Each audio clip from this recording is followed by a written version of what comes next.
Today on JT5, we enter the quantum foam zone.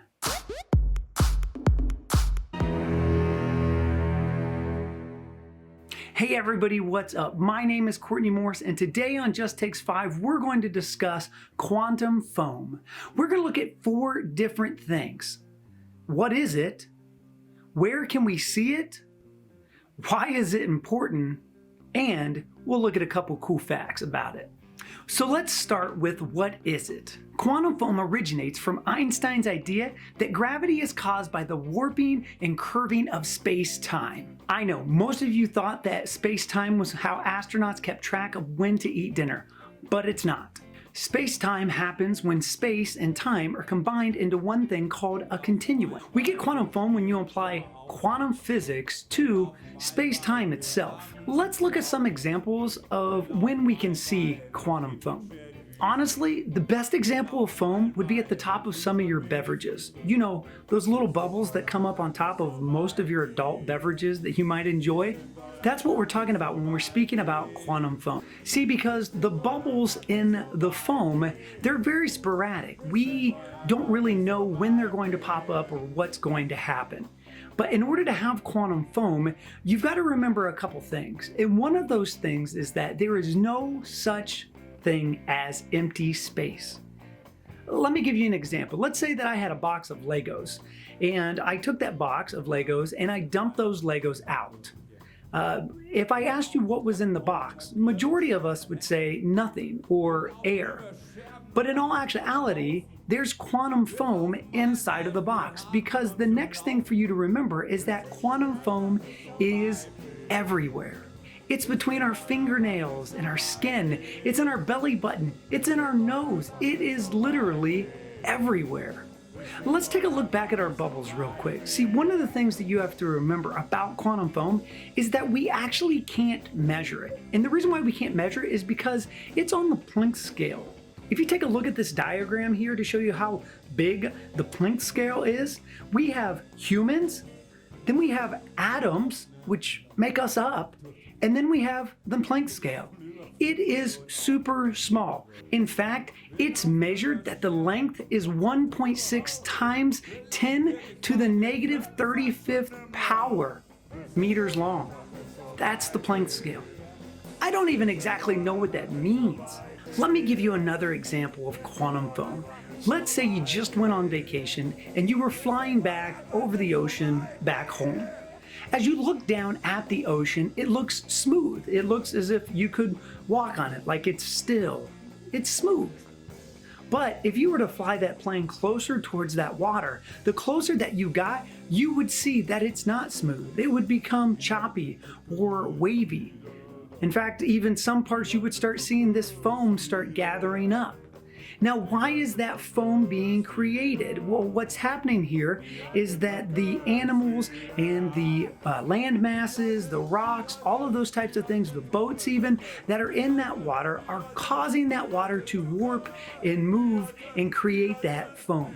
We see that same thing, but on a grander scale, of how the sun warps space-time in order to make the planets all orbit around it.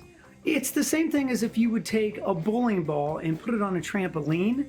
When you move that bowling ball along the trampoline, the surface of that trampoline changes. It indents and it moves and it shifts around. That's warping space-time. That's the idea behind it.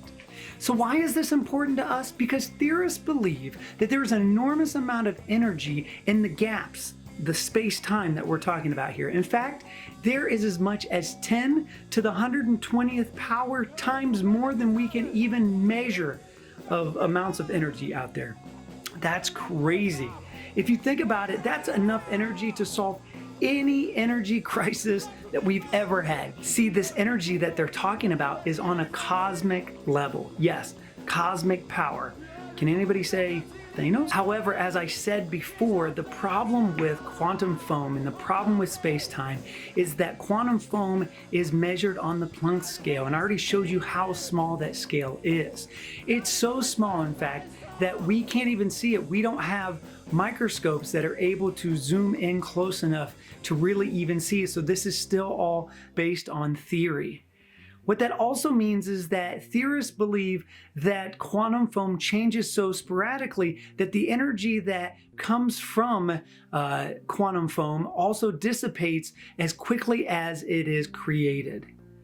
And so that makes it very tough for us to gather any of that energy or see any of that energy. In fact, because we can't measure the Planck scale, we actually can only measure events that happen because of quantum foam, or what we think happens from quantum foam. So some evidence that exists would be how quantum foam affects light photons.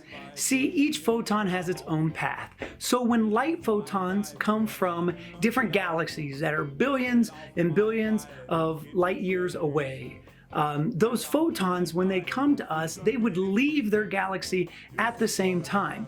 Yet when they get to Earth, they are getting to us at different times and in different areas. An example would be like, let's say you and your dad are traveling to your grandmother's new house for Christmas. You decide to use your GPS to get there. Your dad decides to rely on his keen sense of direction. So you and your dad would be the photons. The quantum foam would be your dad's stubbornness and the bridge that's out that you got to go around because Google ended up taking you around a different route. So actually maybe Google might be the quantum foam as well. So anyway, it's the things that block your path, get you there quicker, stop you from going and whatnot. That would be quantum foam. And that is the evidence that shows us that there is something where there is nothing. See, and I love learning about this because even if I'm reading things that I don't quite understand or that seem so far out there, things like different theories that talk about how quantum foam can only exist if there are 6 other dimensions to help it exist, and all of these other crazy ideas that might be out there. I love it because it makes me feel like a kid again. I love learning about things that we can't quite tell if they even exist yet. Because guess what? That's exactly what happened with much of the stuff that we know today. See, theorists and scientists like Einstein and others that are out there, they took these ideas that people probably told them they were crazy. And yet they pushed forward and they worked hard and they found facts and they continued to press on until it became a reality. Not only did it become a reality, but now it's science and it's common knowledge to most everyone. Something that didn't exist at one time now exists. Or I guess in other words, we now know it exists. And so since we're talking about crazy ideas, I'll leave you with this one question. What's a crazy idea that you hope to accomplish during your lifetime? Because who knows? When you succeed, maybe one day I'll be doing a video on you. Well, that's it for Just Takes 5. Don't forget to check out our sponsors at macandmorse.com. Also, don't forget to like and subscribe so that way you can see more of Just Takes 5's content. Thank you so much for joining me today. I love you all, and peace.